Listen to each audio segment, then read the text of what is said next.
Hazrat Aisha Siddiqa radiyallahu ta'ala anha narrated that once the Prophet Muhammad sallallahu alaihi wasallam was sitting in such a way that his thigh was exposed. At that moment, Hazrat Abu Bakr, may Allah be pleased with him, sought permission to enter. The Prophet Muhammad sallallahu alaihi wasallam granted him permission and continued sitting as he was.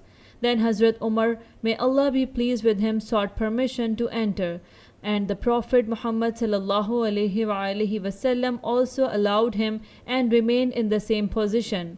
After that, Hazrat Usman, may Allah be pleased with him, sought permission to enter. Upon this, the Prophet sallallahu alaihi wasallam covered himself with a garment. Later, Hazrat Aisha Siddiqa radiyallahu ta'ala anha asked the Prophet sallallahu alaihi wasallam, O Messenger of Allah, why did you cover yourself when Usman sought permission to enter, but not when Hazrat Abu Bakr and Hazrat Umar, may Allah be pleased with them, did?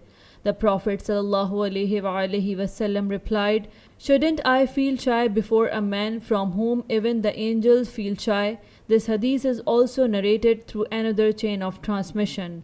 Musnad Ahmad, hadith number 24104.